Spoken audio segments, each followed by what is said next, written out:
Hi mummy, hi. ఏం చేస్తున్నావు ఇవాళ? ఏం స్పెషల్? చిక్కుడు గింజలతో కుడుములు. కుడుములు అంటే వినాయక చవితికి చేస్తారు కదా మమ్మీ, ఇవి అవి కదా? కాదు, మన తెలంగాణలో ఇది ఒక స్పెషల్ వంటకం. చిక్కుడు గింజలు లేదా అనుపు గింజలతో చేస్తారు. మనకి ఇక్కడ ఫ్రోజన్ దొరుకుతాయి కాబట్టి మనం చిక్కుడు గింజలతో. ఓకే, ఇంగ్రీడియంట్స్ చెప్తావా ఒకసారి? చిక్కుడు గింజలు సాల్ట్ వేసి ఉడికించుకోవాలి. ఓకే. మెయిన్ స్ప్రింగ్ ఆనియన్, ఉల్లికాడలు. ఓకే, ఇవి మన బ్యాక్ యార్డ్లో అమ్మ. బ్యాక్ సైడ్ ఇది కొత్తిమీర ఆకు. ఓకే. కొంచెం బియ్యం రవ్వ. ఓకే. అది బియ్యం పిండి. రైస్ ఫ్లోర్, ఇది రైస్ రవ్వ. అది పచ్చిమిర. ఓకే, గ్రీన్ చిల్లీస్తో చేసింది. ఓకే, సాల్ట్ అంతేనా? టేస్ట్కి సరిపోయేంత ఉప్పు, కారం. ఇది ఇప్పుడు రైస్ రవ్వ అంటే నువ్వు రైస్ గ్రైండ్ చేసినావా, లేకపోతే అట్లా స్టోర్లో దొరుకుతుందా ఆల్రెడీ? ఇది స్టోర్లో దొరికింది, తెచ్చుకున్నాం. మనకు దొరికింది బట్ మనకు దొరికినప్పుడు రైస్ సోనా మసూరి రైస్తో చేసుకున్నా బాగుంటుంది. ఓకే, జస్ట్ మిక్సీ పట్టడం మనకు కావాల్సిన కన్సిస్టెన్సీ. కొంచెం సన్నగా పట్టుకోవాలి, లావు పడితే రైస్ లాగా అనిపిస్తుంది, ఊడిపోతుంది మనం ఉడికేటప్పుడు. ఓకే. ఇన్ని గ్రీన్స్ ఉన్నాయి కాబట్టి చాలా హెల్దీ అనుకుంటా కదా మమ్మీ? అవును. ఆ సీడ్స్లో, ఆ చిక్కుడుకాయ సీడ్స్లో చాలా ప్రోటీన్ ఉంటుంది.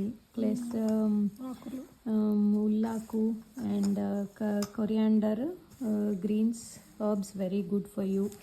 ప్రోటీన్ ఉంది, కార్బ్ ఉంది, ఫైబర్ ఉంది, which is very very a balanced meal. Plus on top of it oil free recipe కదా, అసలు దీనికి మనం ఆయిలే యూజ్ చేయం చేసేటప్పుడు. ఒకసారి టేస్ట్ చెప్పు. సాల్ట్, కారం. పర్ఫెక్ట్.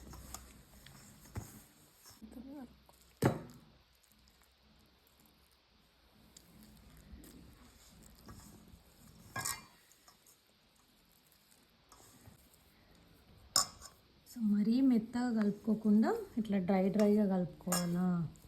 బాల్ వచ్చే అంత కన్సిస్టెన్సీ ఉంటే సరిపోతుంది.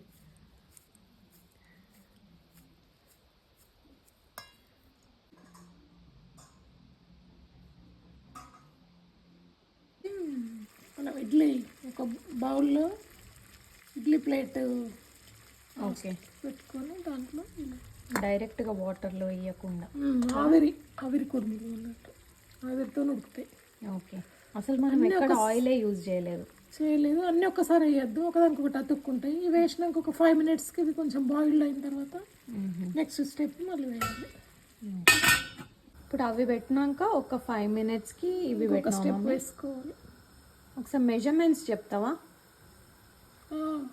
1 కప్పు గింజలకి 1 కప్పు పిండి ఆ లెక్కన వేసుకోవచ్చు. పిండి అంటే 1 కప్పు పిండిలో హాఫ్ రవ్వ, హాఫ్ ఫ్లోర్. మొత్తం పిండితో కూడా చేసుకోవచ్చు, కానీ కొంచెం ఆ టెక్స్చర్ ఉండదు. ఇట్లా కొంచెం రవ్వ కలిపితే రవ్వ టెక్స్చర్ ఉంటుంది అన్నమాట. మనకు అరౌండ్ 20 అయినాయి మమ్మీ మొత్తం 1 కప్ రైస్ ఫ్లోర్తో. 16. ఓకే, ఒక 16 అవుతాయి అంటే ఒక ఫ్యామిలీకి ఒకసారి వస్తాయి. మనం ఒక ప్యాకెట్ సీడ్స్ గింజలు 300 grams. ఓకే, నెక్స్ట్ రెడీయా మమ్మీ? రెడీరా. ఎంతసేపు బాయిల్ అయినాయి? 20 minutes మీడియం ఫ్లేమ్లో. ఓకే, ఆఫ్ చేసిన తర్వాత ఒక 5-10 minutes అలాగే ఉంచాలి. ఓకే, లోపల కుక్ అయిందా లేదా ఏమైనా టేస్ట్ చేసుకోవాలా? అవసరం లేదు, మనకు కలర్ చూస్తే అర్థమైపోతుంది కుక్ అయినట్టు. ఓకే, కలర్ చేంజ్ అవుతుంది మనం ఫస్ట్ చేసినప్పటికీ బాయిల్డ్ తర్వాత. ఓకే, దీన్ని ఎట్లా తినడం? అట్లనే తినేస్తారా? కొంతమంది ఆయిల్ పెట్టుకొని తింటే బాగుంటుంది, ground nut oil. Okay, cold pressed peanut oil use చేయాలి, చాలా బాగుంటుంది. కొందరు లేకుండా కూడా తినవచ్చు, కాకపోతే మనకు ఆయిల్తో తినడం అలవాటు. Okay, thanks for the yummy recipe మమ్మ.